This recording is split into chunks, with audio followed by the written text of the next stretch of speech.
Here, ALBOROV. Well, he's got a world bronze medalist back in 2011. Can he add another one here?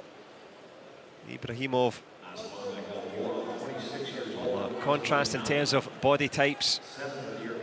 Who can use theirs to advantage here?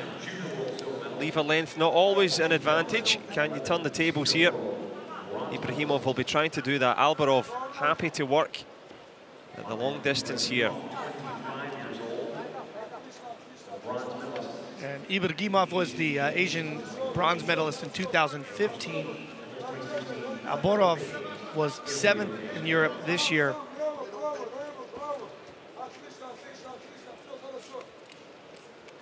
Here, Jason Bryant in the background, giving everybody, telling everybody where these athletes stand in their own countries and in their continentals. And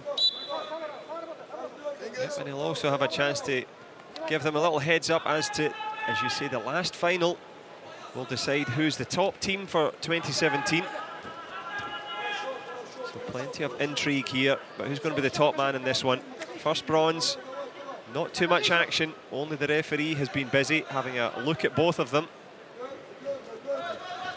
Nice snap down by ALBOROV. So IBRAGIMOV started to attack. ALBOROV snapped him down, and then as IBRAGIMOV came up, instead of counterattacking with a shot, he pushed him out. And so a step-out point for ALBOROV. As we step into the second half of this opening period here, IBRAGIMOV is also going to be given a warning as well.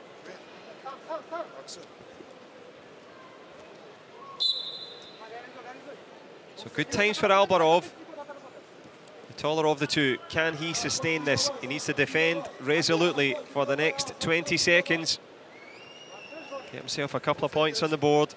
There's a couple of minutes gone.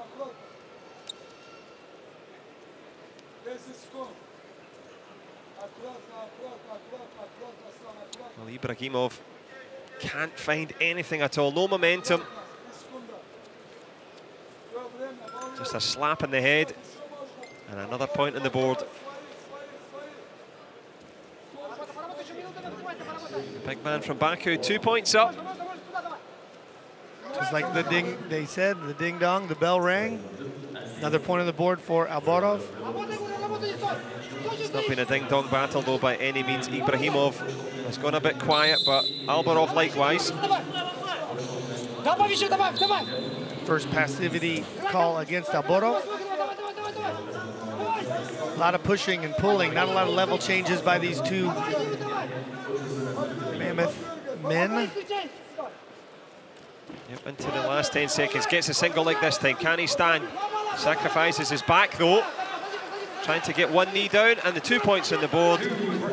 Beautiful attack by ALBOROV with the single, but IBRAGIMOV did a little chest wrap. So he wrapped both his arms around the chest, kind of wrapped him to his side. Was very close to 2 points for exposure, but instead of exposing, ALBOROV let go of the leg, and then IBRAGIMOV was able to spin around to get a takedown. So that's a huge course of events in the last 5 seconds of the period. Turning the tables here. The AZE had the advantage because of this push out. But the quickness off the mark there from the Kazakh, IBRAGIMOV. Well, he's in the lead. He's got the criteria, he's got the quality. 2-2 into the second period. Because IBRAGIMOV has the 1-2 point, the higher scoring hold, so he's got 1-2 point where ALBOROV has 2 1-point moves. He has criteria if the match were to end right now. And remember, ALBOROV does have one passivity call. And so, they can go with the criteria, but obviously they want a person to outright have more points than the other. We all do. Well, as we know, the big points at stake. As the big man shoots for double leg there, will it just be the one for stepping out?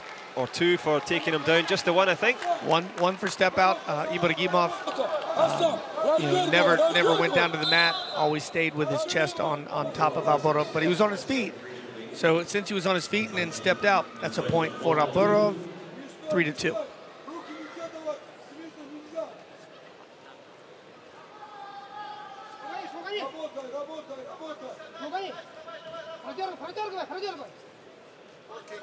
Action here. ALBOROV has been quite good when he takes leg attacks.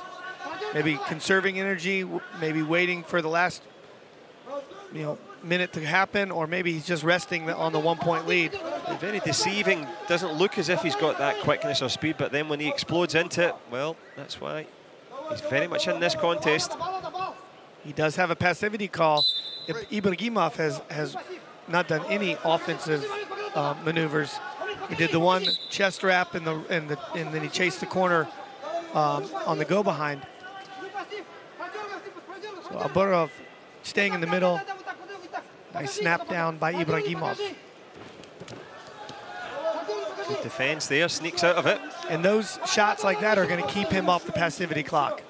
He's going to continue to take shots and maybe not throwing his whole body into it, but putting himself in a position where the official isn't going to want to do a passivity against him, because honestly, Ibragimov hasn't taken one attack. Now, passivity isn't about how many attacks you have, but it's a lack of scoring. But if Ibragimov isn't willing to make an attack to score, then they probably won't put him on the passivity clock when he's down by a point. Well, speaking of the clock, you can see for yourself this one tick-tocking away into the distance here. ALBOROV, by the merest of margins, has the advantage. Last 30 now. Ibragimov trying to push forward, just bullying his way, looking for a step-out point, but lots of real estate to cover. Look at the defense from ALBOROV, straight legs. Last 20. Both coaches shouting for passivity against the other. And really, neither is running away, so ALBOROV really isn't fleeing the hold. He's staying with his body in the middle of the mat. We're very much into the last seconds now. ALBOROV, can he hang on in here? Ibragimov needs something special. But he's come up against the man mounted from Russia. And it is Aslanbek ALBOROV with a roar of delight. He's the champ in terms of bronzes. Had to work for it though, exhausted. Ibragimov, well, it takes two to tango. He was involved in this last tango in Paris. ALBOROV takes the bronze, 3-2. Caps it off with